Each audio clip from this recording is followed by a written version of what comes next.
when you're sitting around the fire station, not a whole lot going on, people get bored. We used to have a guy that when we would go to bed at night, he would get up in the middle of the night and go up there and raid a refrigerator.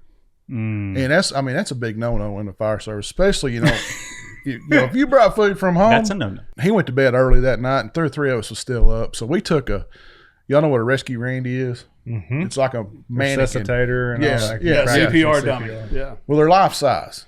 So we took one of them. So we took that rescue Randy and dressed it. We had some old clothes and stuff up there, a pair of sweatpants and a jacket, shirt, ball cap, sunglasses. We set him in there on the toilet. He gets up about 3:30 in the morning like he always did, sauntering up through there, and he's in there doing what he does in the refrigerator and everything else. Well, he decides he needs to go to the bathroom. Hey, everybody. Welcome back to the Hayden, Alabama podcast. We're Southern Storytellers. I'm Philip. I'm Shane. I'm Lynn. And I'm Alan. Straight from Arkansas. Woo pig. Woo pig. Wait a minute. No. You're not an Arkansas fan? No, sir. Who are you a fan of? I'm not even going to say what in the state that I'm in. Oh, I thought he was an Arkansas fan. I just figured. So, a Gator fan? Oh, man. I'm old school back from the Danny Werfel, Emmett Smith days. Okay. Yeah. Sticking with it. To each his own, I man. was even a fan. Alan, he's not impressed over here. Okay. Never have been. I don't know. I don't understand. Never have been. I was even one. I think he might be adopted. I was even one in the Ron Zook years. So, okay. Well, hey, to each his own, man. Yeah. I'm really not just a Gators fan. I'm an SEC fan. There you go. I mean, I like to cover all the gamuts on it. Every team in the SEC has got the domination down to a max. And just some years are better than others for all teams. So, gotcha. Strong words. I mean, we got a wide. Yeah. No, I'm an SEC here. follower.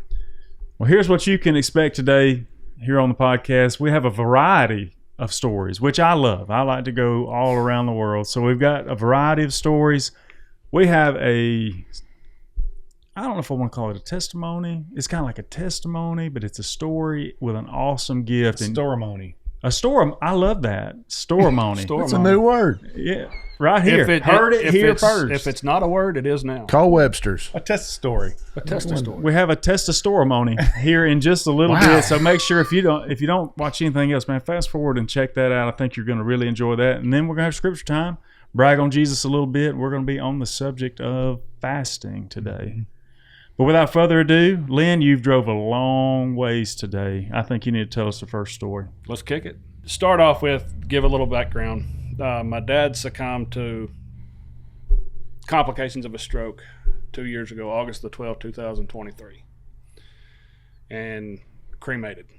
And he wanted to donate his body to science. So several people actually around the world had actually benefited from his death, retinas, skin cells, things. Yeah, we found out there was a guy from Egypt got his corneas. Yeah. So it was pretty cool. He was cremated. I was in my reload room one night, and I had no idea what I wanted to do. I was reloading shells, and I was reloading for my deer rifle, my 300 Win Mag, and I got to sitting there, and I thought, me and my dad, we never went hunting. When I got old enough to hunt, he basically raised me. Mm-hmm. And in that aspect, and whenever I got to this point, I was sitting there thinking, one more time, you're going hunting with me. Mm-hmm. We went one time that I can remember in our lives that he had time to actually take me hunting. And I thought, you're going with me. Mm-hmm. And I had a bunch of shells loaded up, and I hadn't had them pressed yet, hadn't had bullets pressed in the casings. And whenever I got to thinking about it, I thought, I've never heard of nobody do this, ever. So I took 4 grains of his ashes and put in each shell. Mm-hmm. Loaded up, pressed all the bullets in. Come opening morning, we're hunting. Mm-hmm. And we're there. Yeah. It's just me and him, sitting out there. Didn't see nothing. Mm-hmm. Dead morning. That afternoon went, still nothing. Sunday morning, nothing. Go to church. Kind of getting frustrated a little bit. I mean, there's not even dough moving. Mm-hmm. Sunday afternoon, nothing. Monday morning, nothing. Monday afternoon, I'm leaving the house. The dog is just going nuts, wanting to go with me. Because every time I say I'm going, he's jumping up, got to stay here. So I said, you know what? You're going with me. We're going to go sit on top of the Big Hill. Mm-hmm. Big Hill's a big field that we got. It's a big 62-acre field that you can see 400 yards one direction, 210 yards the other direction, and 200 yards in any direction. So I'm sitting there on that hill and getting what we call the golden hour. It's getting dusky and, things just appear that's not supposed to be there, that, you've been sitting there watching a spot for hours and nothing's there. Then all of a sudden something shows up. It's that time. So my dog is in the back seat of my truck and he starts whimpering. I look over and sure enough, there's a doe 60 yards from the truck. Mm-hmm. And she don't know we're even anywhere around. She's just walking around. Well, she finally pops her head up and looks back over her shoulder. She just takes off and starts walking, goes down to the bottom of the hill toward the food plot that we've got down there. That, by the way, the food plot is an off limits. Nobody hunts it. It's a sanctuary. Mm-hmm. So I think, I'm not going to kill a doe this early in the season. I'm just not going to do it. I don't do that. I turn around, start the truck. We go back. We're headed down towards the bottom of the hill, going straight towards the green field. And I'd look down, just happened to look up and see that same doe. She was standing at the bottom end of the green field. She had a salad sticking out of her mouth. She just eating. And about the time I see her, I look over and I see what looked like one of our leaser's cows standing in the middle of the green field. And about that time, I see his head move through the tree branch that he's standing behind, and all I see is horns move. Mm. And I could see, just about 8 to 10 inches of his lower body right where I need to shoot. And I could tell he had horns. Mm-hmm.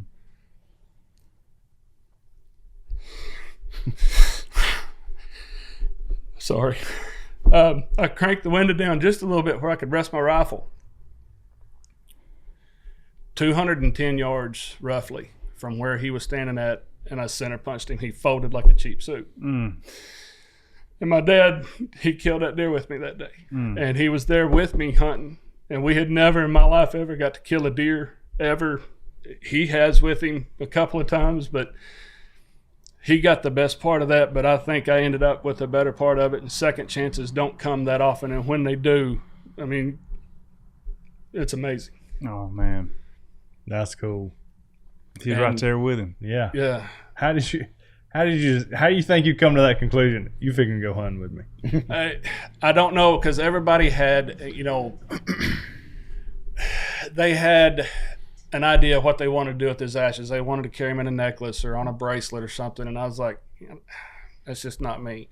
I had keychains for them, and my cousins, my wife wanted one. She keeps a keychain on her desk with her there at the house at her home office. And I was in that reload room, and that's where I put his ashes, because that's where I spend a lot of my time at. It's also where I do, laser work and stuff. And I just looked up and I seen those ashes, like, I've never heard of anybody doing this. And the thought it just popped, just load him up and go.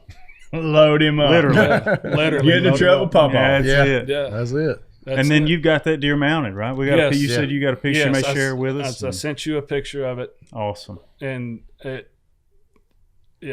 Lots of memories there. I can feel the emotion. That's It was as soon as I got down there to him, I started crying. It's like, what could you do? Yeah. I just happened to look up. I'm sitting there in the middle of that green field.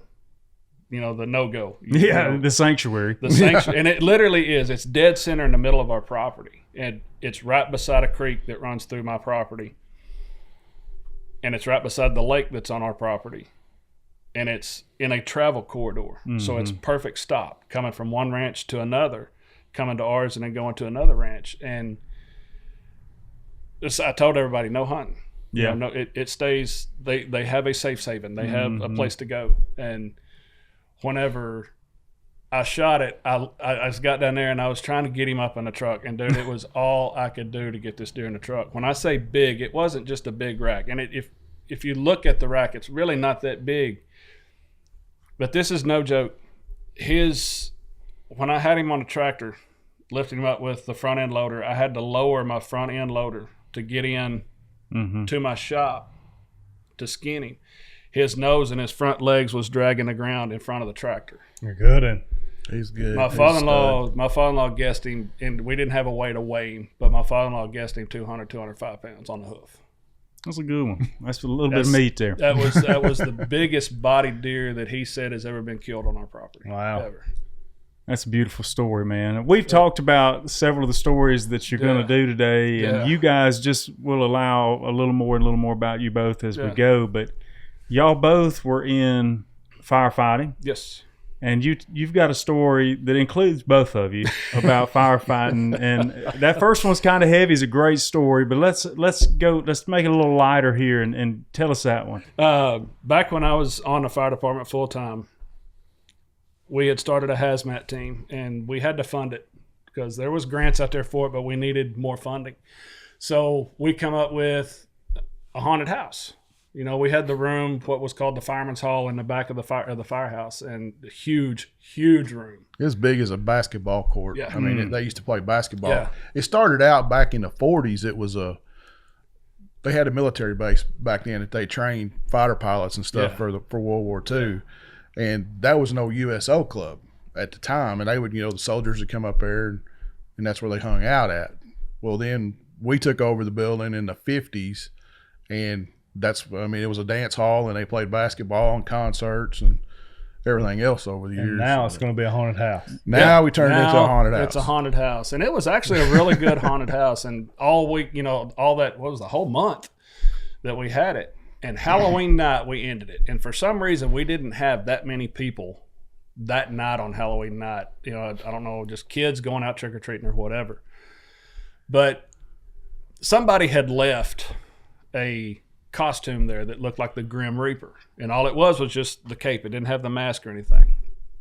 Well, in another room there was like these zombie heads in there. Well, me and him and another firefighter, he happened to be on duty with me that night, and there was about 6 of us there that night. Was there? Yeah. Well, there was nothing, for a Halloween night going on. There was absolutely nothing going on in town. There was no calls, no nothing. It was quiet. And about 12:30, 1 o'clock in the morning, we were all just, we're bored. We're standing outside joking, talking, enjoying the cool night air. And I snuck off. Him and the other firefighters and people were standing around there talking. Well, I went in there and I got one of them mannequin heads, and I was looking, what can I do with this? Well, I looked over and I seen, that Grim Reaper cape, and I got it. I'm going to run out there. Well, I come out the back door, and for some reason, somebody had laid a bicycle against the wall out there. Well, I got on that bicycle with that cape on and that mannequin head on top of my head and that hood over the top of it, so it was just held in place. And I took off, pedaling. I said, okay, I can do this. I can see through that. I can do this. I made a couple of rounds, little practice laps there before I come around the front of the building.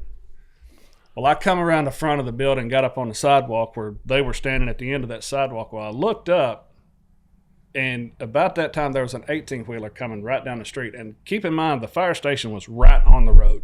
I mean, we had to have a stoplight for us to pull the trucks in. So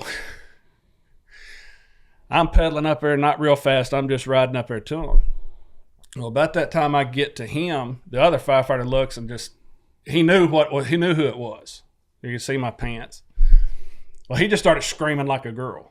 Well, it scared him. He turned around, and I was just right there from me to you. And you see how big he is.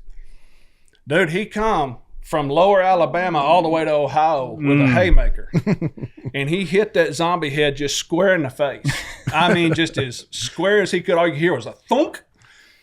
And about that time he hit that head rolled off and went over in the street. And that diesel that was coming, big truck loaded, Jake brake and brakes loaded, the back end just locked up. He was doing everything he could to get stopped, and he seen what it was, and he nailed it and took off. There was absolutely no hanging around to see what was going to happen next. Seen enough. And he was gone. He thought he'd just seen a murder. Yeah, It sounds like it. It sounds like that's a big old hit. He didn't know, and I didn't know that was even. I mean, it was just. I had no idea what he was fixing to see, and I thought, "Oh no, what's fixing to happen here?" And he took off. So there's no hanging around to find out. He's gone. He's not going to fill out a witness statement. No, he's gone. He's gone to West Wherever. Tennessee, East He Tennessee. may still be going right now. Yeah. Maybe. Now, Very what did you well learn from that? So this little fun shenanigan, midnight shenanigan. At that time, at 10 to 15 minutes later, it was hilarious. Oh, It yeah. was funny. I mean, it was funny. But at that point, everything, man, he really could have, what if he would have called the cops right then?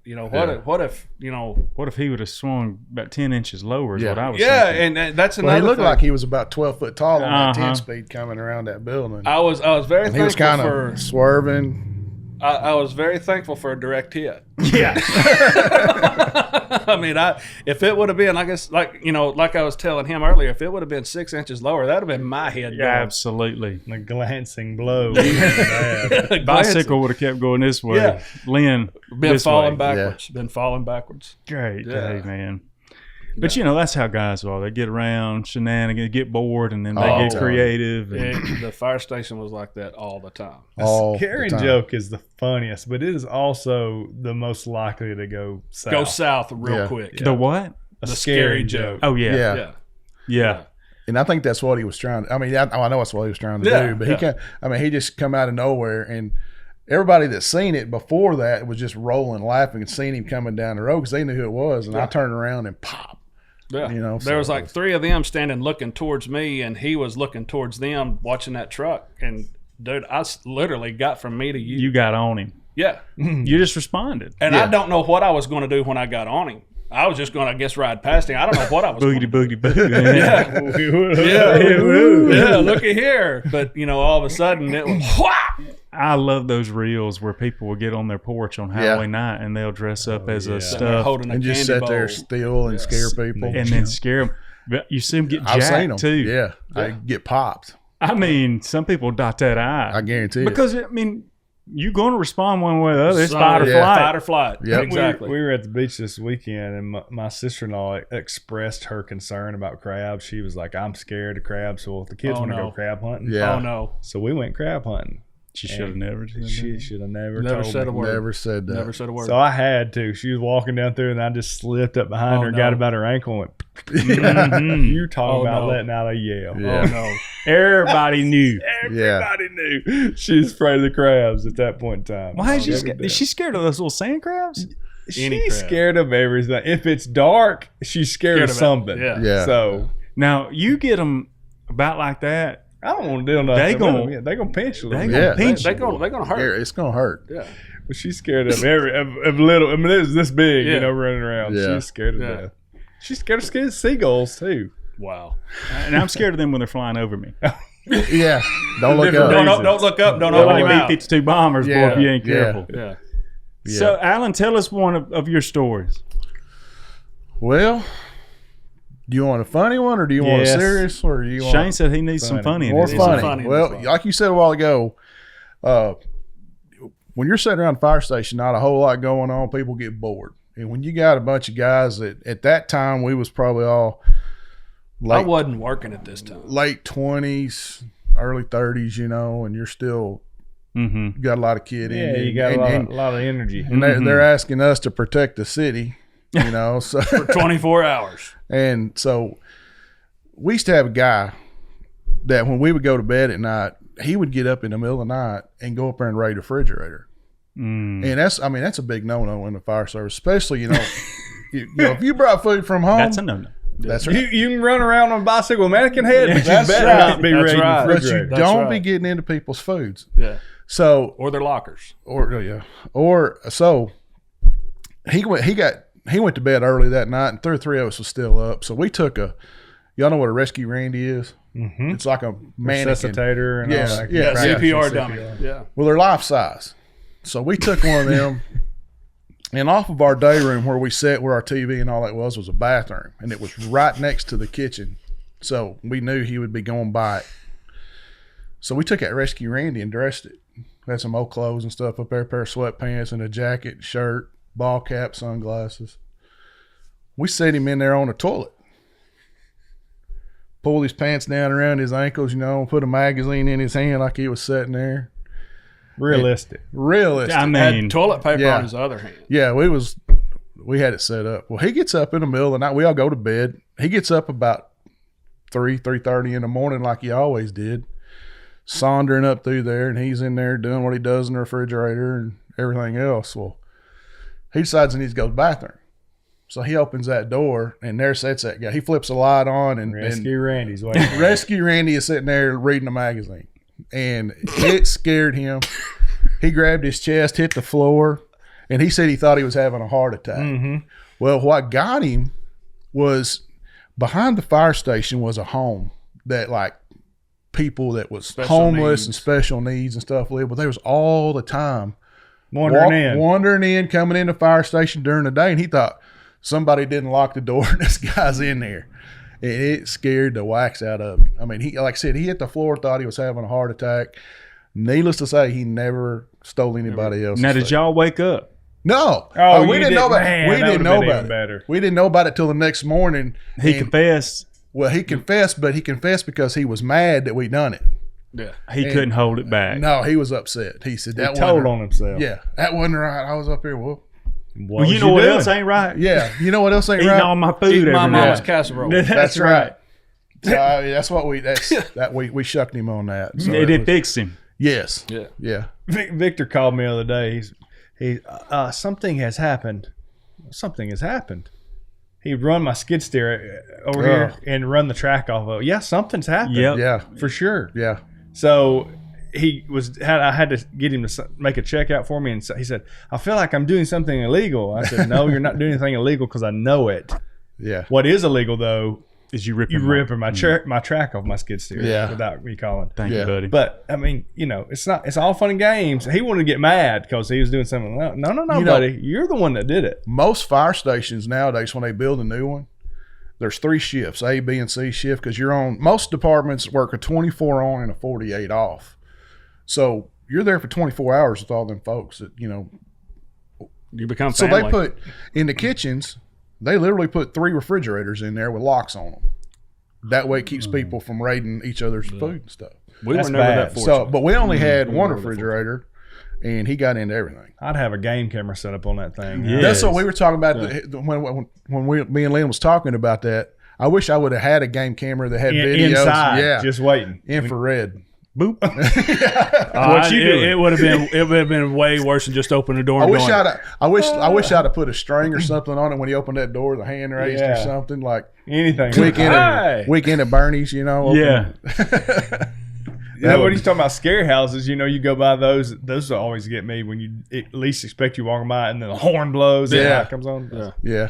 We used to do a deal like that in that house. We went to the salvage yard and got the front end of an old truck and got the headlights working and put an air horn in it. In our SCBA bottles, we hooked it up to that air horn. Man, it would really go. Yeah, they It- come through it that was, room and we'd hit it and had it on the front of a shopping cart where we could run it out. Yes. And that horn was actually off of our grandpa's 56 Mack truck. Yeah. Yeah, it was loud. Isn't that what Barnes of Horror? Wasn't that Yeah, the last absolutely. scene? The Yeah. last scene. Just that you think you're out, you're done. They hit you comes with the- one here more. comes Here the Mack comes the truck. truck. Here comes the truck. Ours was Harold White. He's what, 7, 6'8", 6'9", Yeah, he's big dude. Ooh. about Bigger than 330 pounds with a chainsaw me. Yeah. coming out of the back bay. Wow. Blade on or blade off? Blade off. Okay. Blade Bar off. on, no chain. Right. We went to, I don't know when this is going to air. I'm sure, hopefully it'll be before Halloween, but we went to a side road one night. We were riding around. We're 13, so we're being carried by moms, and we were looking for haunted houses. Yeah. And we saw a little poster board written with Sharpie, haunted no. house. Oh no. First sign. That'd be red. And you had to go down about 4 roads once you hit that road. Yeah. They had one at every turn. We finally end up, we're back here in the middle of nowhere in Yeah. Coleman County. I'm tough though. I can't let on. This is normal. Yeah, We're good. We ain't afraid of this. So we signed up. It's $5 a piece to go in. The mom said, we're not going in. Y'all going in. So we go through the spook house, and it's Ronnie and Terry and Jerry and all them out there doing the scare. And it was real good. It was fine. You Yeah. know, kind of put together family style. we get done and walk out, and we can see the cars there in the pasture. They didn't have any lights or nothing. I mean, this is just moonlight, you know, and the little dome lights from the cars. We're walking out, and about that time I hear brr, brr, brr, brr, brr, and here comes a guy not with a chainsaw. Weed eater coming at you with a weed eater, boy. And we didn't know if he had string on it or not, but here he come, and he actually was chasing us, and he would let that head run up and down. That's what I thought. Well, we got our money's worth out here, Coleman, and it's time to go back to Blount County. Go back home. That's what this old boy done with the chainsaw. He touched you with a blade, the no, bar? with the bar, without a chain on. He come right up by the back of your leg. No, sir. There are several people who had to change their The britches. line was that night. here. You crossed it. Yeah. There are several people who had to change their britches that night. There ain't no doubt about it. I guarantee. Are you in trouble? Well, we hope you're not. But just in case you are, we know a good lawyer. Whitney Island here in Hayden, Alabama has law services, or maybe if you're not from Hayden, I'm sure she'd be happy to hear from you. So check her out at islandlaw.com. We appreciate Whitney and her sponsoring the show. Lynn, you got us another tale about a 67 Beetle. Why don't you take off on that one? Oh boy. Oh boy. This was his first car. And he had saved all summer to buy this thing. And my dad found it, and it was their first builder project. You know, it was my mom's nightmare. Yeah, yes. She still talks about that to Most this definitely day. was. Most definitely. And it was a junk. I mean, it literally should have been just taken from this guy's property to a scrapyard. Saying that, the motor was as hot as a $2 pistol.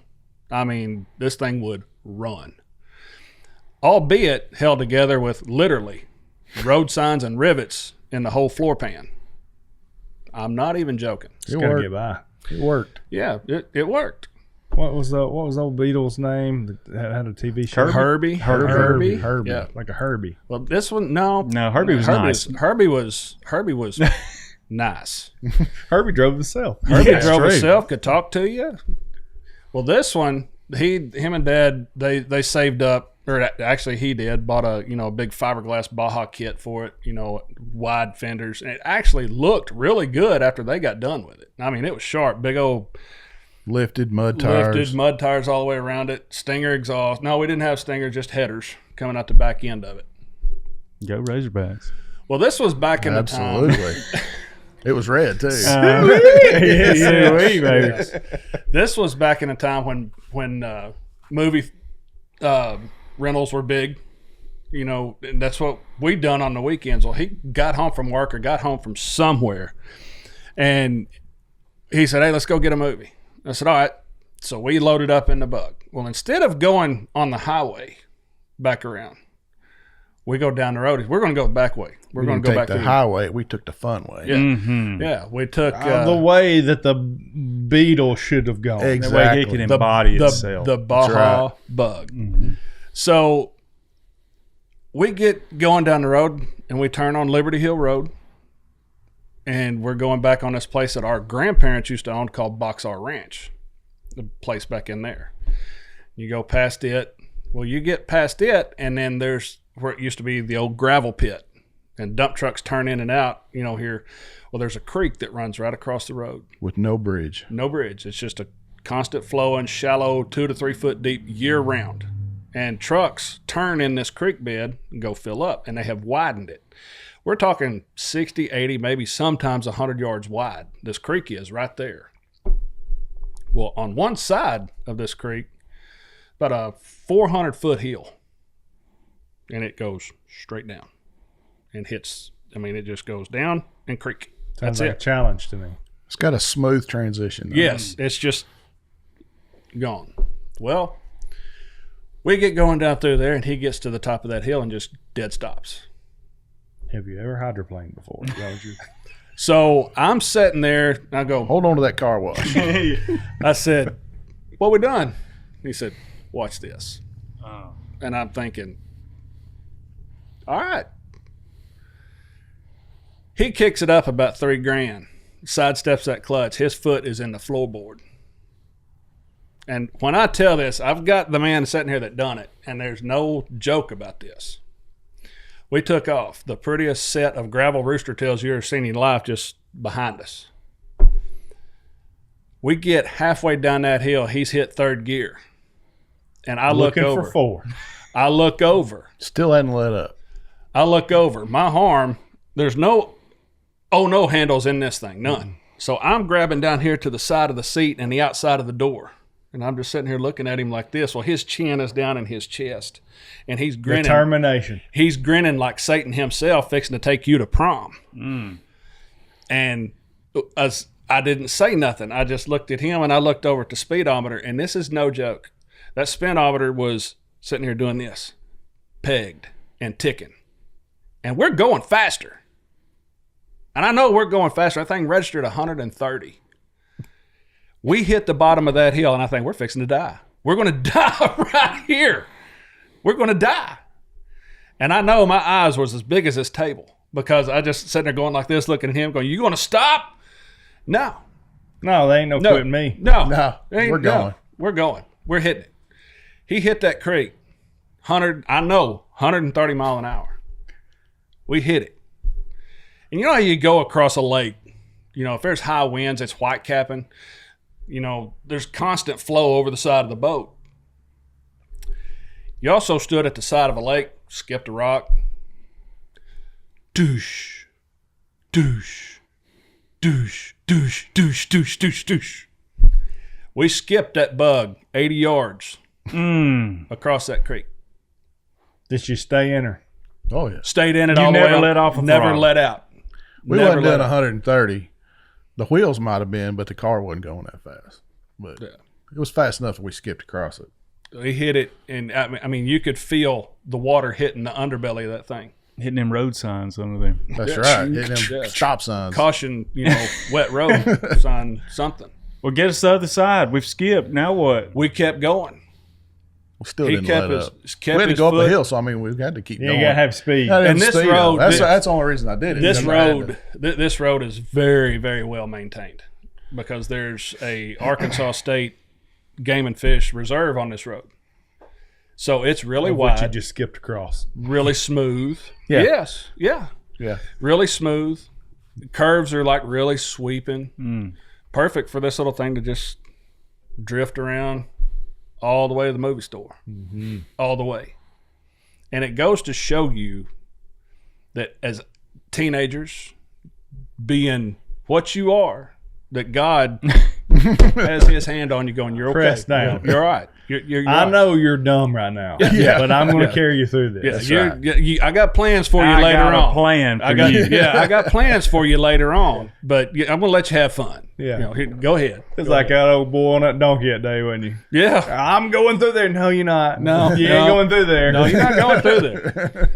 If you are to go, that Yeah. angel's going to cut your head off. That's You right. ain't going You've through there. seen the movie Planes, Trains, and Automobiles, where John Candy's, in that one scene where he looks like the devil and Steve Martin's sitting there looking. That's exactly what this whole scene was. He's sitting there just laughing, but he wasn't laughing. He was just, I was determined. Well, I think this really speaks more to your determination that you take a junk vehicle and you turn it into a speedster like this. Right here. I'm good. well, he said he said the exact same thing whenever we started this that was 100% correct, that little rig has got us in and out of more stuff than we've ever thought of. And I said, well, no, got us more in.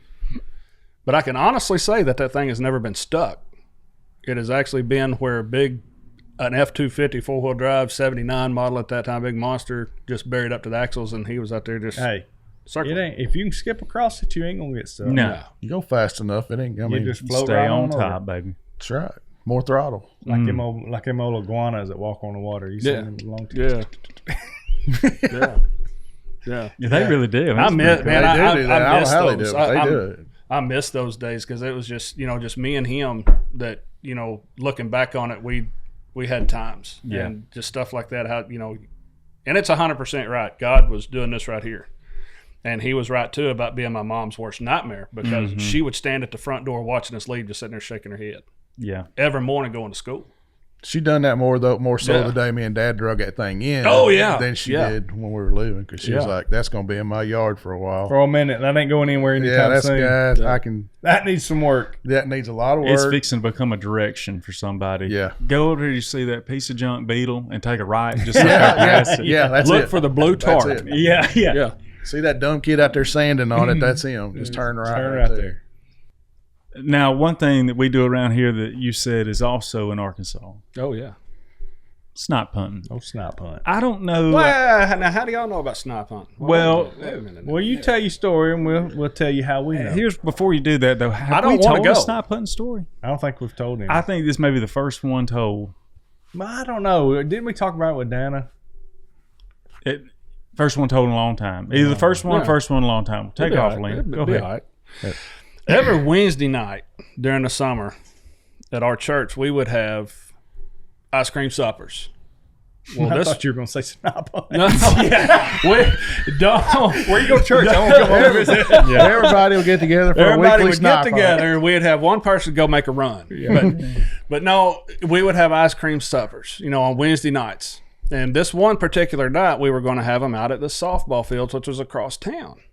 And after church, everybody gets around, we fellowship, talk, before everybody goes home or leaves to go out. Well, this one night, our parents were kind of stuck back in the church talking. Well, bored kids. Well, a friend of mine that same age as me, we graduated together and everything. We was probably what, 10, 11? That's what Yeah. I was. I was probably 13 13 14 or maybe. so, 14. Well, keep in mind when I say that everything that we have ever done together, everybody thinks the way it happened that we had to have planned that out. No, we didn't. It just it happened. Yeah. That's the way me and him work. Right. I mean, it just on stuff like that especially. We can start off on a tangent with somebody and take them 10 miles down a rabbit hole before they even know what's going on. So we had decided, we was all standing out there talking, and we were talking about snipe hunting. We just said, boy, it'd be a good night to go snipe hunting. Always. Always. Pretty. Middle of the summer, nice and overcast, Right in the middle of the rut. right in the middle of the Nice and rut. overcast. Right in the middle of the rut Yeah. for snipe. So this kid goes, well, what's snipe hunting? Well, me and him just kind of look at each other and we see the clouds. Getting a bite. That's it. Yeah. We see the clouds over each other's head with a little light bulb. So, you don't know what snipe hunting is? He goes, no. Let's go. You got to go. Yeah, gotta go right You got to now. go. So, come on. We're going to go right down here. This is what we're going to do. Well, we was walking down there, and I had no idea what this kid was going to catch a snipe in. Anything whatsoever. We just so happened there was a 5-gallon bucket sitting there. Perfect. Perfect. This was, They're the perfect size for a snipe. If you don't have a paper bag, 5-gallon. 5-gallon That's bucket. right. It's going to work. So I said, Jason, take this and hold it over your head, just like this right here. And about every 3 or 4 seconds, whistle. What do you mean? Just like that. That's Just all you whistle. got. It's That's simple. all you've got to do. Just that simple. What? And I said, that's their mating call. Then I said, what we're fixing to do, there was a road just next to the church over there between this property, or on the other side of this property, where the church was at. I said, you're going to stand right here, and we're going to go down here on the back side of this road. We're going to come around this other way. Do a We're drive. We're going to drive them up to you. You sitting there whistling, they see that bucket, they're going to go right into it thinking it's a place to hide. Are you serious? We've done it 100 times. Dad and Pa took us many times. They're good eating. They're great. So, yeah, let's do this. All right. We'll be back. Give us about 10 minutes. Well, we take off backwards. We go back the way we came. Well, about that time we get back up to the church parking lot, Mom and Dad's coming out. Y'all boys, come on, let's go. We have not another thought about it. It's done, cleared our heads. That kid's still standing back there whistling, and we don't even remember nothing about it. We're going to eat ice cream. Yeah. That's right. We get to the ice cream little social out there, have the prayer, and we're serving ice cream and having cake, pie, whatever else anybody else brought. Somebody goes, well, where's so-and-so at? where's so-and-so and so-and-so? Well, they were still at church. And then one woman said, I think they was looking for Jason. I thought, me and Alan looked at each other and went, oh, no. Kept eating ice cream. Yeah, let's not admit nothing right now. We didn't say a word. We did not say a word. We just... As far as we know, Jason is safe. Yeah. Oh, he was all right. He was standing in the Might corner. have a tick or two. Yeah. He's got a bucket. Yeah, he's got a bucket full of snipe. Gotta have. So we're kind of, sitting there. Well, about that time we look up the road, here comes a set of headlights and a dusty trail right behind it, just going as hard as it could go. It was him and his mom and dad. Oh, mom and dad didn't got involved. We kind of see we had no words for each other. We just sitting there. We just sitting there. Well, here they come. We got out of the car. Daddy slammed that door. Little kid shut the door. Mama shut the door. Just normal. Little kid was just fine. Of course, he wasn't harmed. No. Pride, baby. No. Come to find out, Daddy stood out in the churchyard hollering for a minute, a little while, trying to figure out where he was. And he went to the edge of the parking lot, seen the little kid sitting there holding a bucket up over his head, whistling, and nobody around. Nobody around. No snipes. He didn't catch no snipes. He wasn't whistling correctly. Wasn't whistling. Well, Daddy come up to our dad, and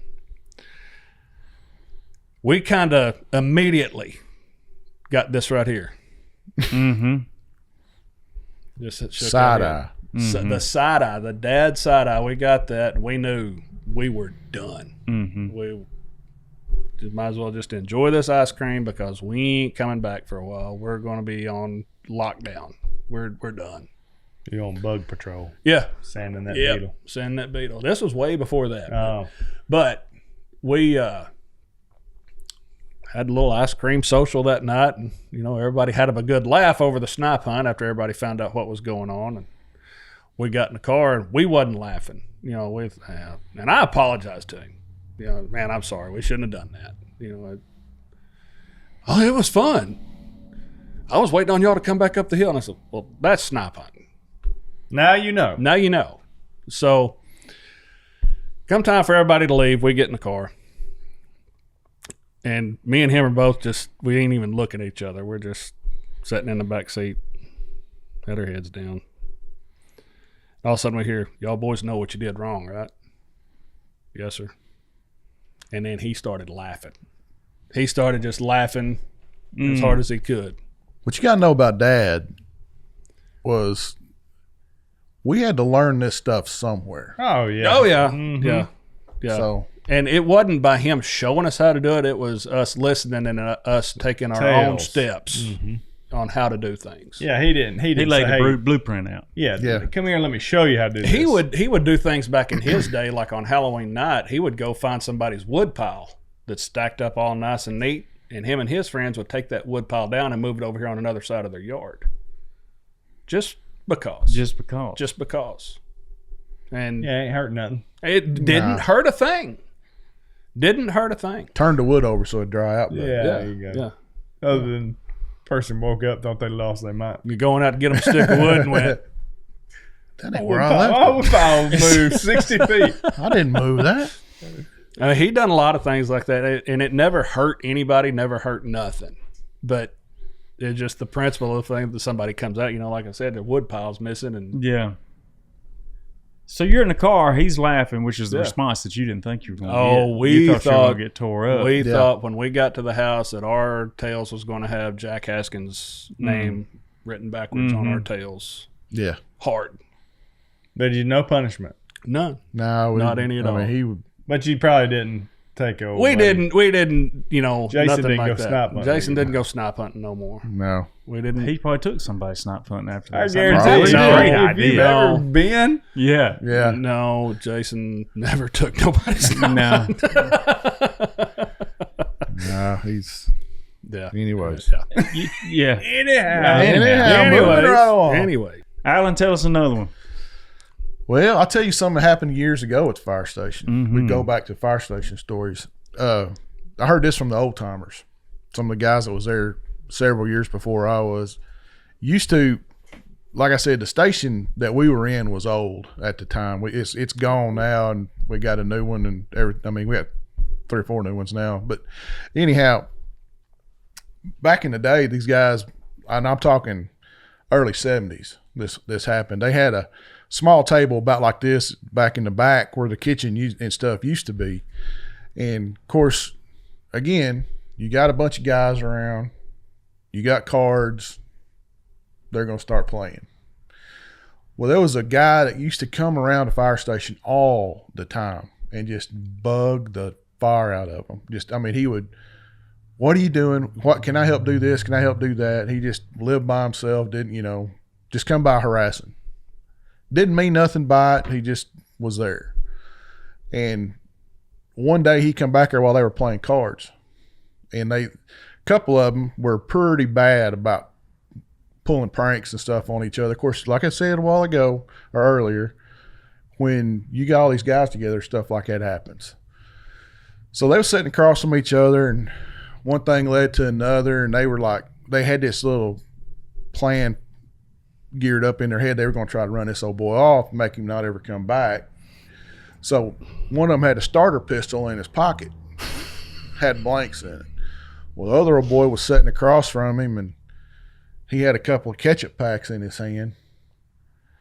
And he goes, "You cheated on me." "No, I didn't." Back and forth, back and forth. Wild West show. Yeah. One of them, yeah. I'm Wild going to West, show this boy right now. bonanza, whatever you want to call it.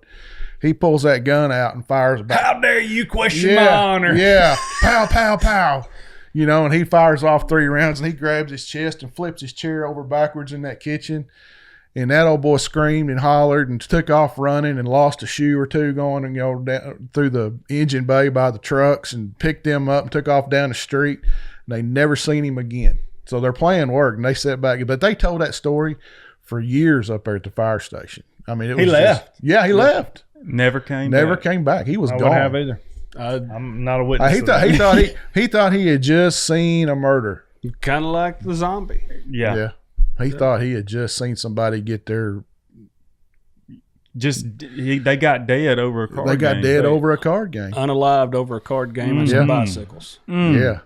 I love that, though. That's good times. Y'all go. Yeah. That's the next show. It's a Halloween show right there. Yeah. So, right there. We just got to get us one of them pistolas. I'll be the one shooting. Okay. Just get you some. You some Ramset 22s. Yeah. No. Those are a little loud. We're gonna have to get one of them little plastic rings. rings. Yeah. That'd be a little loud in here. No doubt. Yeah. We could sync our microphones with it, though. Mm-hmm. Good. Yeah. One of the most famous stories on this show is the plowed dirt. Robin. Rob, Brother Blink. Undisputed. Sam. You mentioned you have something along that line. It wasn't in a plowed dirt No, field. we're not raising the bar. No. Now, don't. No. Lord, you can't raise Robin. No, I'm not trying to set you up for failure. No. This happened when I was in 1st grade, and it's the only physical altercation fight I have ever been in where a fist was thrown. And we had a kid on our bus one time that just terrorized everybody on the bus. The bus driver all the way back to the smallest, biggest kid on the bus, just terrorized. Throw kids' lunch monies out the window, coats. It happened. Well, one day he decided to start picking on me. And 1st grader don't really know, it's like, man, What I do to you, what buddy? did I do? Well, my dad got tired of hearing it. Because you was coming home. I was coming Yeah. home, man. I don't know what I did to my dad finally got to the point where he was like, look, you're either going to stand up for yourself or Take it. take it. Yeah, those are your 2 options. Yeah. Yeah. You're going to either get a beating from him or you're You're going gonna to give get a a beating. beating from me when I get home. One way or the other. You either stand up to yourself or you're done. He didn't even give you a chance to maybe beat up on him. Well, that wasn't even an option. Well, that was actually, I think that was the forgiving thought to me to, you got to do something. Yeah. So I kept talking to him one day, my brother here. I was like, what do I do? Man, just rear back and punch him. And I was like, Seems reasonable. Seems the easiest way to take care of it. Yeah, and as a first grader, I'm sort of going, I don't know how to hit. I mean, what do I do? So we're on the bus that morning. He's just raising all kinds of crap. This kid is. We get to school. He's in a totally different class from me. Thank goodness. So get back on the bus that afternoon, and we get probably about 5 or 6 miles from our house, about 8 or 9 stops between there.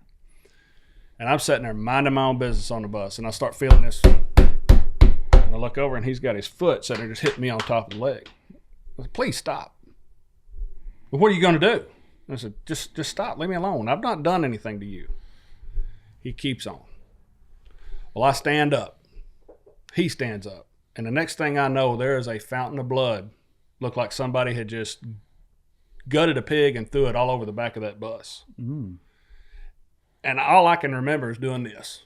And I hit him so solid square in the nose that it exploded. Mm. This kid, he sits down. I don't even remember if he sat down and just started crying. Yeah. And all the way. We got off the bus, or was walking, up towards to get off the bus, and bus driver didn't even say a word. Mm-hmm. Just didn't say that. Oh, he knew what happened. Gets better. But he didn't say a word. I got off the bus, and I was scared. I don't know if I'm fixing to get beat for fighting. I don't know what. Dad always told us, if you get in a fight at school, you get one at home. Well, here's the caveat to that. If you started it, you're going to get a weapon when you get home. You're going to get your butt busted. Mm-hmm. But if you didn't start it and you finished it, I'll not say a word to you. I don't want you to fight, but sometimes you have to. So I'm just as nervous as a cat in a room full of rocking chairs. Just, I don't know what's fixing to happen. Dad's coming home from work in a minute, and I'm in trouble. Kind of like that scene on Christmas or Christmas movie or whatever. He's in there waiting on that. Yeah, the waiting guy on with Dad the to green get eye. home. So Dad gets home, and Mom tells him. She lays it on him. And all Dad says to me, he just looks at me and just shakes his head. Just nods. Nothing ever said. Not a thing. We go to bed that night. We're sharing the same bedroom. And he said, "You done good today." Attaboy. He said it I'm to me. I'm real proud of you. He said it to me, and I was like, I guess I feel vindicated at that, I was thought, and I didn't feel anything. I just thought, man, this isn't really how it's supposed to be. It's not. But no, you hate to do it. You do. Especially if you're not a fighter. The last thing you want to do. And here's the thing is we ended up good friends. Yeah. All the way through school. Happens a lot. All the way through school, and he wasn't, my best friend by no means. But we could still hang out. We could still tolerate to be around each other, laugh, cut up, carry on, or whatever. But, yeah. It's funny how that happens. Mm-hmm. It is. Man, you get a bunch of boys together. You square up. Every time. Yeah, all the time. Square up, and then I didn't even like shake that. hands, and, well, I didn't either. But it happens. I am not a competitive person. I'm not a aggressive person by any means whatsoever. Don't hang around Philip. Well, yeah, that's what I've heard. But I've seen his said Facebook one word post. to him. I ain't said a thing. Well, it happens. I've never been that way. Even in my business, I don't have time to worry about what anybody else is doing. I got enough work of my own, to take care of. Just never been that way. So the old buddy, he didn't go home and tell his mom and dad what happened? Yeah, I'm sure they he did. did. I'm sure they did. You just didn't ever hear nothing about it. Not a word. It was done. Now, the next school day, I got on the bus that afternoon to come home, and he said, the bus driver actually said, we need to be in that office right now, don't you? And I was like, just dumbfounded. Didn't say a word. I just said, he said, go on, sit down. Captain. He knew. He's tired of it too. Yeah. That's why he let you off that bus. This kid, saying what he done, the coats and the pocket change, whatever, going out the window, that was light. That kid, he was a terror. And he had 2 bigger sisters that was just as bad. Whoa. That's a genetic And they thing. were in high school. Yeah. Yeah. Alan? Sir. You got a little bit of a more serious story, but Yeah. I kind of tell you what I'm working on and what I'm doing nowadays. Like I said, I've been in a 30 plus years now in the fire service, and I've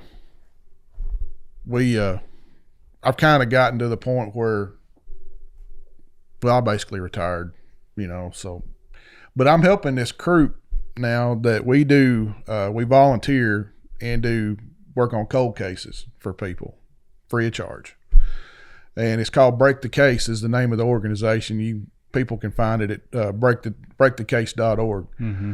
So the way I got involved with it was my arson. I'm a certified fire and explosion investigator as well. So they called me in. They had a couple of cases, and one of them is open and we're still working on. This girl was in Port Orchard, Washington, is where it happened at. She was murdered. I'm not going to go into all the details of that. Pretty rough. It's pretty bad. But the person come back and burnt the house trying to cover everything up. Well, for everybody out there listening, that don't work. I mean, it very, very seldom even comes close to work. I mean, you can get rid of some evidence, but as far as the whole body, it's not going to happen. So we're working on that and got a few suspects and stuff in it, but she was single, Navy veteran, had been home that day, and we don't know if it was somebody that she let in because there was no sign of forced entry anywhere other than what the fire department did, and they told, this is what we did, that's what, So we're still looking into that pretty hard. And there's another case that we worked out of West Virginia that we think we've got it taken care of, but we'll have to wait and see. You get to a point with these cases where you just can't really go anywhere any further. There's a reason that they're a cold case. Yeah. And it gets to where you don't want to say that the police department is not doing what they're supposed to do, but they are they just kind of get sometimes overwhelmed. Yeah. Because they got other things going on too.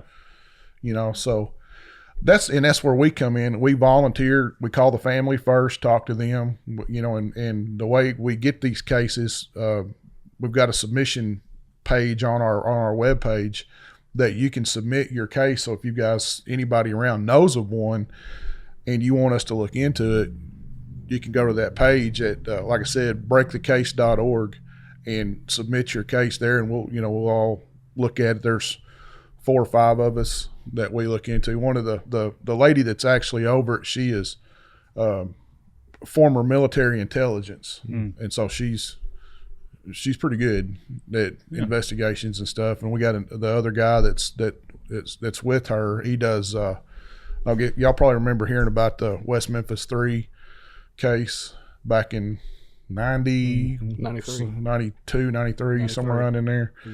He was an investigative reporter that worked that, and he's investigated or talked to and interviewed everybody in that whole case. So he's talked to the 3, the families, everybody. And he and I had been good friends for a long time before this started. And he was actually the one that called me to get me to come in and help with it because, he knew from my fire background and all that. So, well, that's exciting. I think it could help people. I don't know how many people out there have a situation like this, but it may just be one. But if you're out there and you have an unsolved, I hope you're not, but if you are, it's kind of like a thing. It's possible. We hope you're not in trouble, but if you are, break breakthecase.org. Yes, that's how they can get in touch with you guys. Breakthecase.org. That's how they can get a hold of us. And they can, they can go in there and look at some of the other cases and look at all of our bios that's in there and. I'm gonna tell you what, they some Facebook internet sleuths. You need to get on that team. Oh, I guarantee it. They can investigate it up, boy. They can find it out. Yeah. Or just tell your wife. Yeah. She does really well as well. Yes. Yeah. Yes. There's anybody's wife. And like you said a while ago, if there's anybody out there that may have, you never know. because some of the suspects we got are just in all different parts of the country. So they might have there might be somebody out there that knows something that, and we've got a tip line and everything on there too. So the power of the internet nowadays is probably. They actually had a case that they broke it. They actually broke it. The guy that was the main suspect was actually in one of their groups. Yeah. Looking, telling them, hey, what about this? And just asking questions. And they actually caught him like that. He was in the Philippines. Yeah, he was actually in the Philippines. Yeah. That was a case that happened in Arkansas. He was in the Facebook group? Yes. And that's the reason that we do this. We start these, it's called... that's a serial killer type mentality. I guess want to see what they were talking about. It's called crowdsourcing. And when you put that out, a lot of times these people will get in there, like you were saying, and they'll see what's being said, and they'll start asking questions. Well, where y'all at with this? Who? Curiosity. Yeah. Have you looked into this person? And we distraction, or deflection, or whatever. Yeah. Called that. Distraction, distract and deflect. It's really interesting. Yeah, I don't want to be I'm glad you're doing it. Yeah, and thankful for you, buddy. I hope to not be a victim or anything else. Yeah, I bet you get victim or suspect. That's right. Yep. How we looking right there? 13 minutes. Back in the spring, Shane and I had gone to do a recording. I think Georgia, or I forget where we were traveling. We were coming back on 59 past the lake over there, Neely Henry Lake. And we get Instagram messages and Facebook messages from time to time. And we can't return all the phone calls, but this one, I was telling Shane, I said, I got one the other day. I said, I want to call this old boy back. So let's call him. So we picked up the phone, put it on the truck speaker, and it was Lynn. And we called Lynn, and we're just talking to him, and he's telling us a little bit about his story, a little bit about him, and we're listening, what's going on. And I said, man, I just like to pray for you. And because he was, going through some things, making some life decisions and different, he's just where he was in life. And so we just prayed going down the road and asked the Lord for guidance and leadership in his life, and didn't really think a whole lot about it other than we do believe in the power of prayer, but we didn't. Yeah, it's not anything we did. Nothing, we just didn't think anything crazy about it. And we said our goodbyes and we rolled on. And here's the other side, just a quick synopsis of what was going on the other side. You said it pretty much right, except for it was in February. February the 11th, as a matter of fact. For my memory, that's really good, by the way. And I had been following you guys for 6 months. And been watching. I was telling him about, dude, these guys are hilarious. They're funny, faith-based. They're great. I mean, it's perfect. Well, one night, me and my wife was laying in bed, as we do, sitting there scrolling on our phones before we go to sleep, or trying to go to sleep. And wow, I come across y'all's page. We go, wow, y'all really do duck hunt. This is, I'm sitting there. There's like 20 pictures. I'm sitting there going through. Well, all of a sudden, there's a picture of the Menor Cafe. Mm-hmm. I go, y'all are right there in my backyard. Mm-hmm. What? And I immediately, we're going, message, dude, I wish I'd have known y'all were here. I've still got the message. I've still got the text message time. And I'll never leave that. I'll never get rid of that. And whenever I messaged, and I think I told you, man, if y'all ever want to come up here, you immediately messaged back. And it was like 11 o'clock that night. And I was like, my eyes got real big and just messaged back and said, man, if y'all ever want to come back up here, I got a couple of guys that you will have so much fun with. Mm-hmm. And I put my phone number on there, not expecting anything. And that next Monday morning, this was like on a Sunday night, I guess. And that next Monday morning is about 10:15. And got a phone call from Alabama. I thought, what is this? Spam. Somebody about the car warranty. So I answered the phone and said, hey, is this Lynn? I thought, yeah, this is Lynn. Hey, this is Phil and Shane with the Hayden, Alabama podcast. I looked at my phone and I looked up at my wife's office door where her office is at. She wasn't coming out. And I thought, okay, no, it's not. No. Yeah. Yeah, it is. And I said, prove it. And I don't know what, if I just... Are you in trouble? I don't know if it was like a kick to the chin or what, but you just started studying. Blink, brother, blink. It's you! Yeah. And, got to talking. And when we got done, after you said that prayer, you told me that You had no idea why you really called. And, you know, that prayer hit real deep. And, you know, I hung the phone up and my wife came in and she goes, was that the guys? And I said, the Hayden, Alabama podcast. Yeah, we just talked for an hour and they prayed for me. And it was, you know, it was like I'm fixing to get hit again.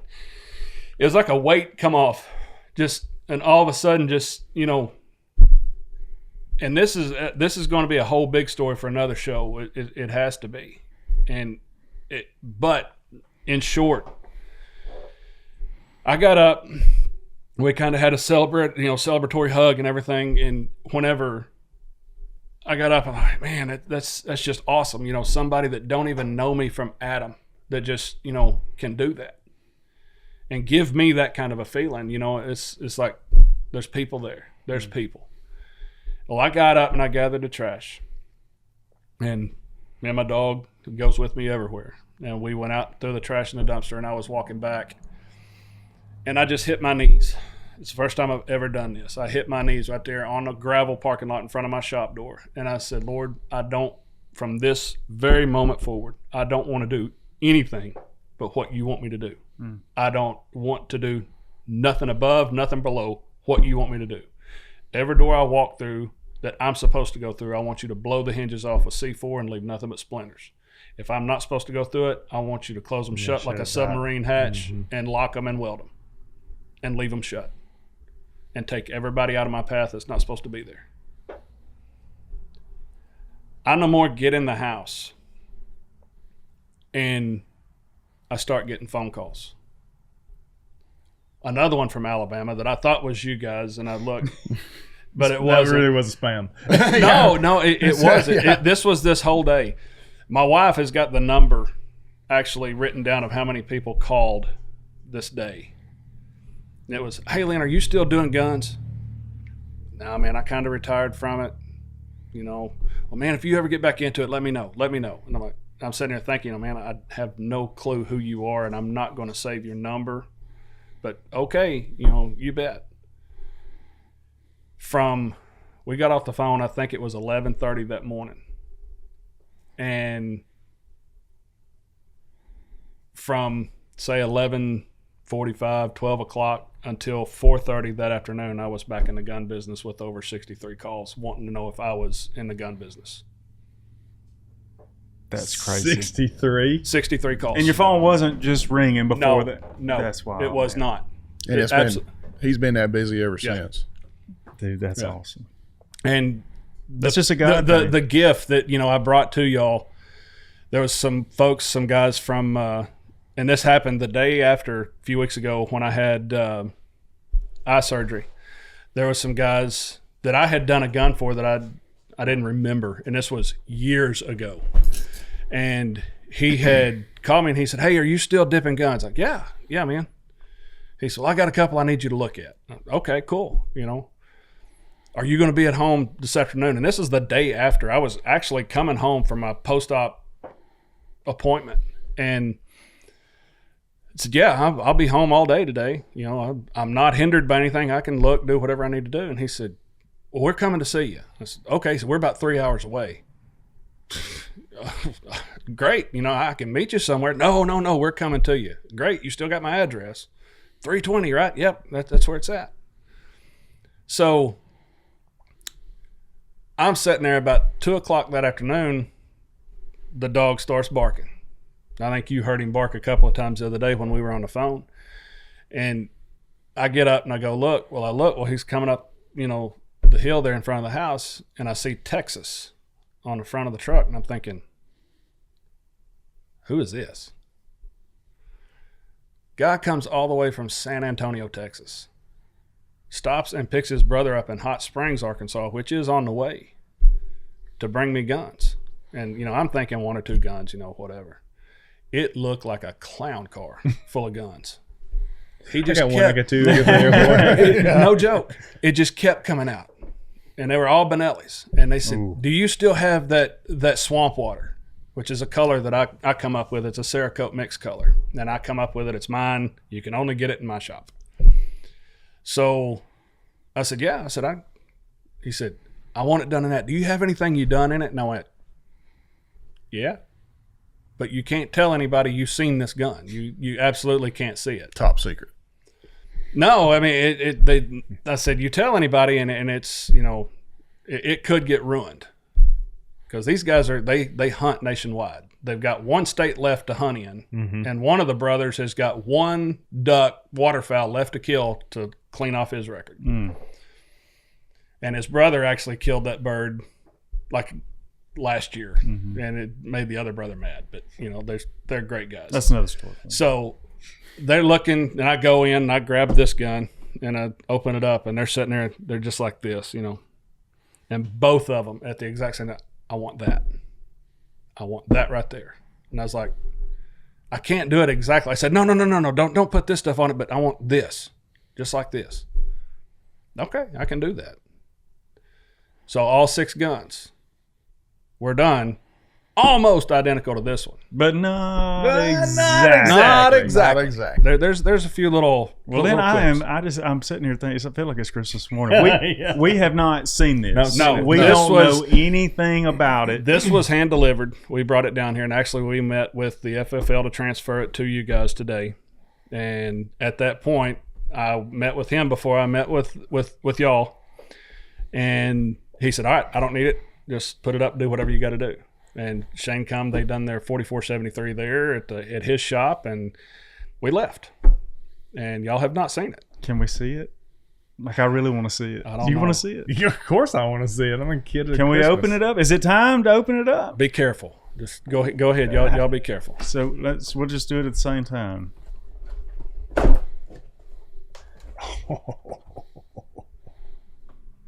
That's bad news right there. Hold that on that side. The barrel is underneath that right there. Yeah, You'll have to check lift that out.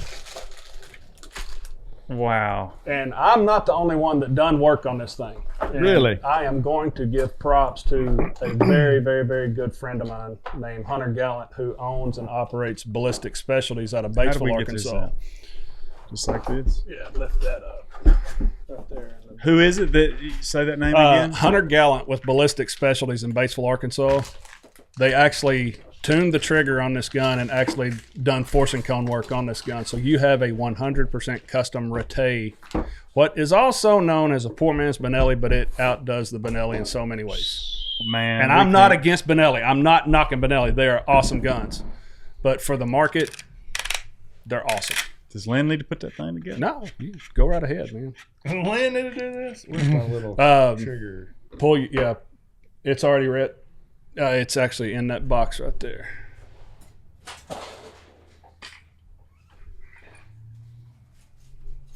And it's the charging handle is actually done in the same color. Oh, that's awesome. You're there. So if you're listening on the audio only, you need to tune into YouTube to see it. Yeah, you have to tune in.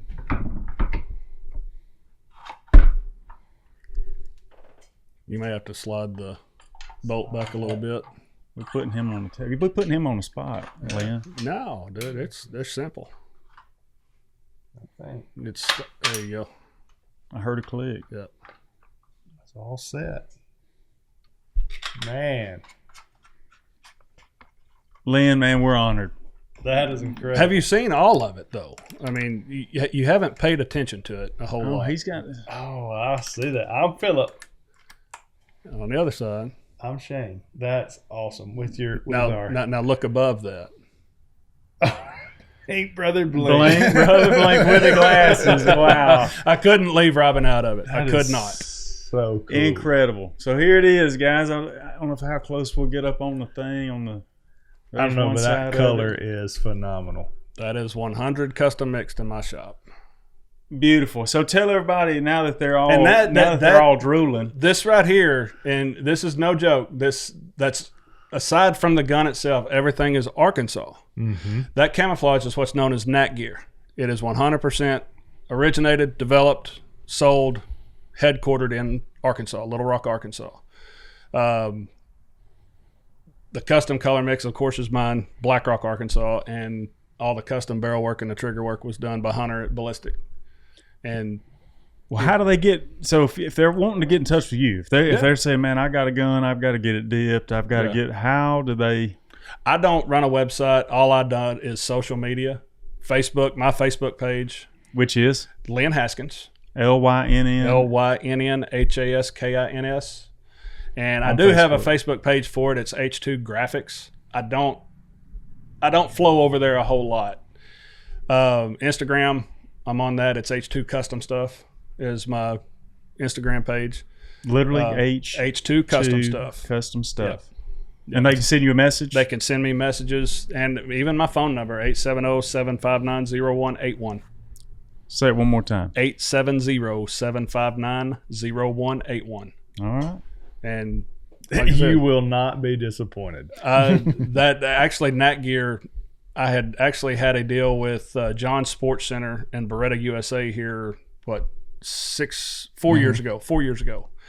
And we done a series run of 100 Beretta A400 ultralights, 28 gauges, and Beretta A400 20 gauge ultralights, and done them in Nat Gear and burnt bronze, and had them lasered and color filled with, John Sports Center Series 001 of 100. We've done 100 of each gun, and Nat Gear picked onto it and was like, wow. So the day that I was bringing all of those into my shop and logging everything in, Nat Gear called me and said, hey, we need somebody to help develop our new our SC2 pattern, which that is their spring turkey pattern. And it is with that pattern there, Nat Gear gets overlooked a lot because it is one of the most universal camouflages that there is. Their SC2 pattern can work here in Arkansas during the spring turkey, or there in Arkansas in spring turkey. It can work in Mississippi. It can work anywhere, and really work out west for rifle, for big game out there, elk, whatever. Here's what I'm gonna say. I'm gonna say this for everybody, and Shane I know he's gonna back me on this. We can't even speak your language. No. You're on this other spectrum that we don't even understand. Like, you're so good at this, and you know so much about it. Like Shane and I would ask him after you would call him, I'm like, dude, do you even know what that means? He's like, no, I don't know what that means. I just tell him to do what he wants to do. And that's what that's what we said. We come to the final turn. I said, look, every communication with Lynn going forward is this: do whatever you want to do. And we're gonna be happy with it. Don't really do that. That's one of the good for us. That's one of the worst.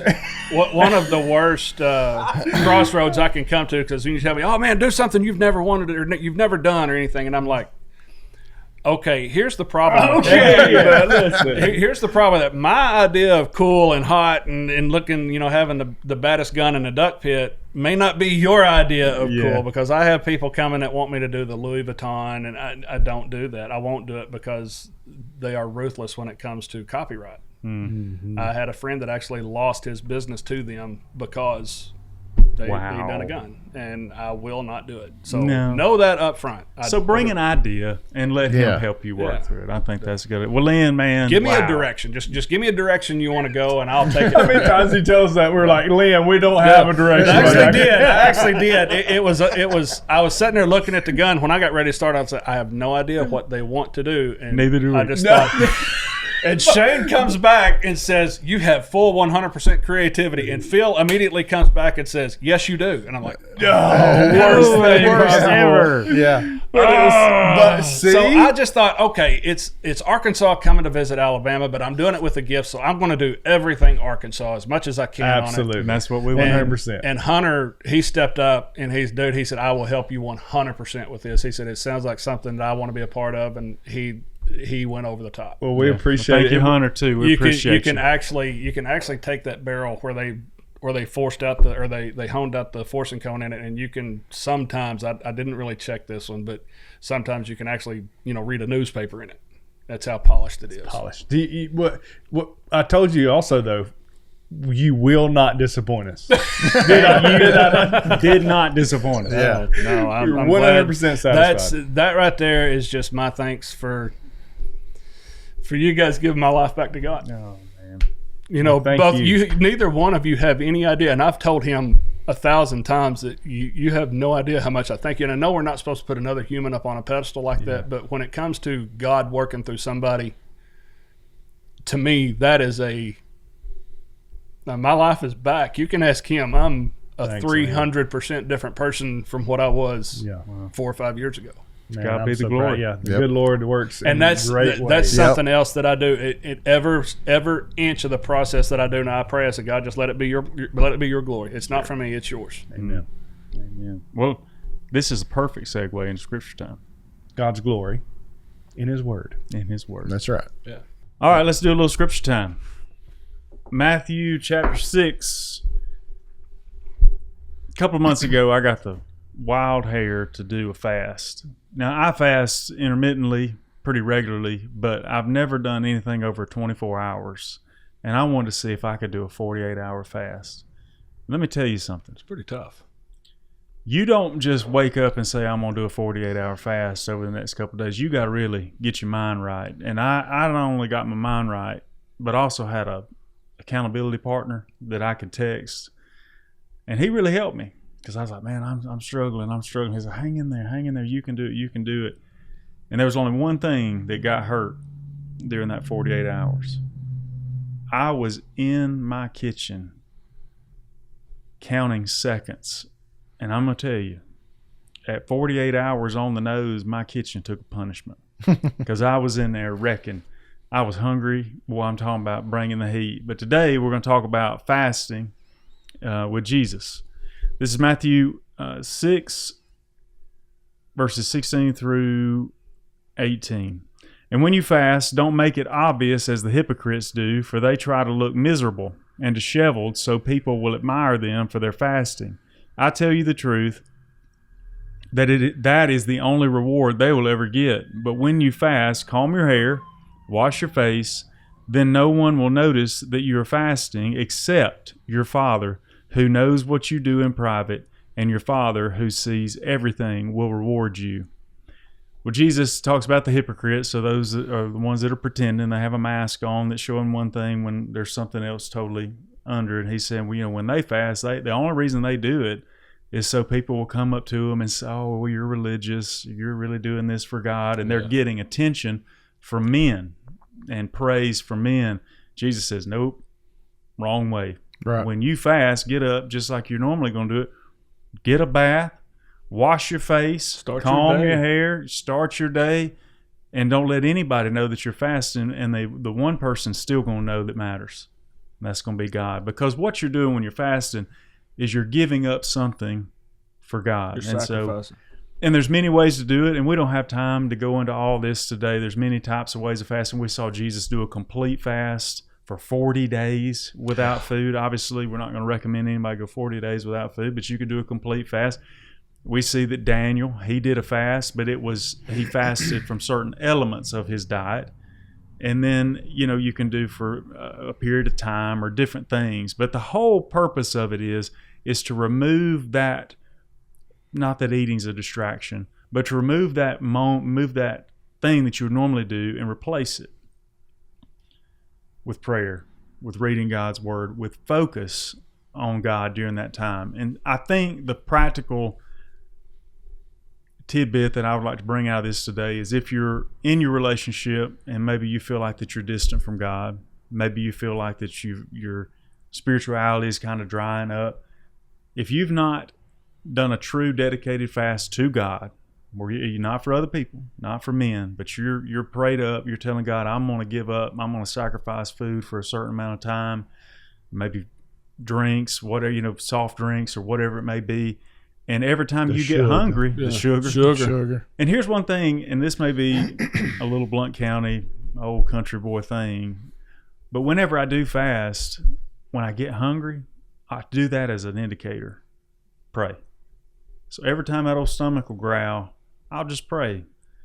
I don't know if that's helpful for you guys or not, but I think if you're in a spiritual desert, you're in a place where you feel like that you need a little help and you've never fasted, I would turn to Matthew 6, read 16 through 18, because Jesus says, not if you fast, when you fast. Right.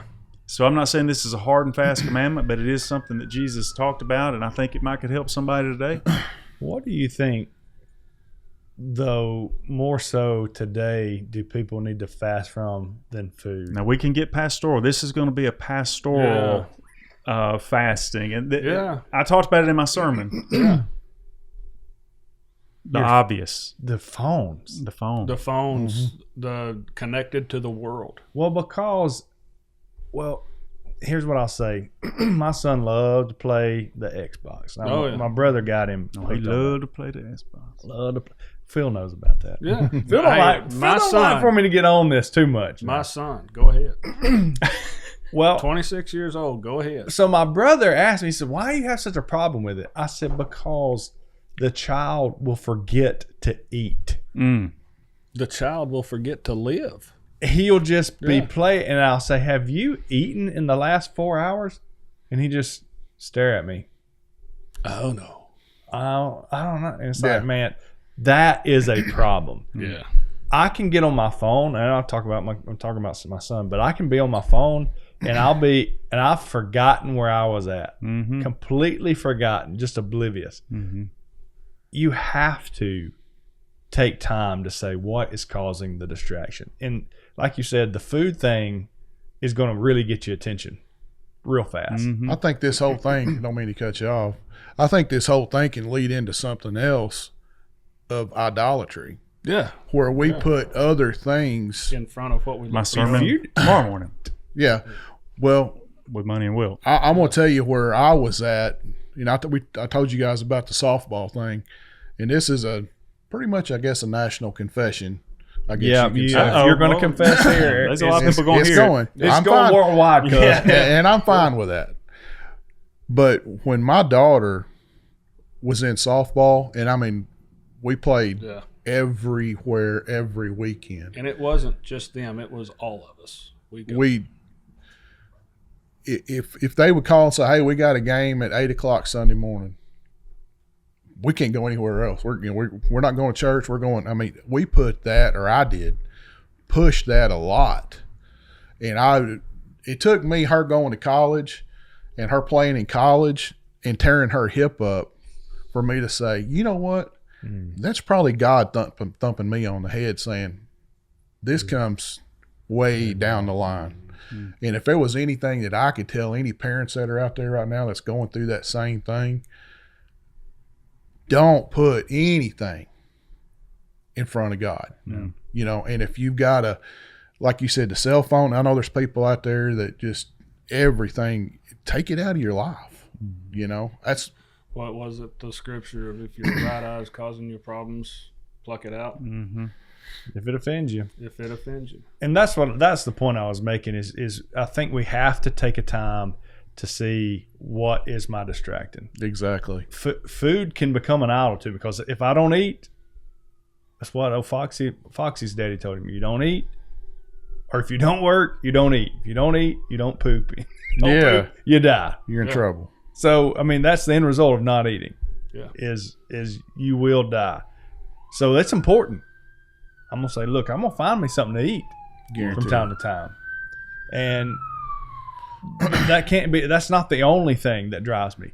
Sometimes it's my phone. Sometimes it's a sport. Sometimes maybe it's hunting. Maybe it's fishing. It doesn't matter what it is. Take some time and say, look, this is here's a good measure. Is this drawing me closer to God, or is it pulling me farther away? Exactly. Perfect question. Just ask the question throughout the day, randomly. Is this really drawing me closer to the Lord, or is it pulling me farther away? I have actually asked that about my work sometimes. At your work, sure. I get so drawn into what I'm doing sometimes that I can't hear anything else around me. But you compartmentalize? I'm even having y'all on my Bluetooth speaker running. Yeah. I don't hear you're nothing. in compartment zones. Phil gets compartmentalized a little bit.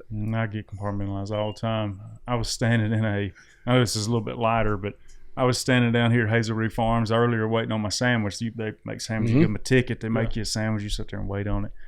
And I was sitting there thinking about a story. A good story. And a lady came up to me and she said, honey, are you okay? I'm doing just fine, man. Waiting on the sandwich. I had to break out though. Literally, I had hungry. to break out of what she to address her conversation Concern, yeah. because I was living that story out of my mind, just watching it, looking at a basket of tomatoes. I'll get compartmentalized, buddy. I'm talking about zone in. I get that. I get the same way, and it's only when I'm doing something. Yeah. People think I'm angry a lot. But guaranteed, 99.9% of the time, I'm just thinking about something. Yeah. And it ain't even something bad, but that's Okay. just the way my face goes. Let me ask this: when you're by yourself and you do that, do you have conversations with yourself talking to that person? I'm an only child, son. I've been talking to myself for forever. We're not the only one. Buddy. We told each other before we're having knockdown, drag out argument fights with somebody that's not even there when they ain't nobody else. That's around. yeah. I mean, Y'all on your own on that one. yeah. But I mean, he's an only child. You don't know how to do it. Me and him do because our background and bringing up. Yeah. We have that. Had to. Yeah. Well, I tell you, this has been an absolute blessing. Very much so. From the fellowship, the stories that you told, Yeah. the amazing gift that you brought. I'm blessed. proud y'all enjoyed it. And I love it. I don't think you actually seen everything on that. No, we we're can't gonna- show them yeah, everything can't on say the show now. You We're might- going to have You to. might want to, but whatever. No, let's not. Let's We got to keep some things secret. Yeah. But that's going to do it tonight at the Hayden Alabama podcast. I'm Philip. I'm Shane. I'm I'm Lynn. I'm Alan. I love that. We'll see you guys next week.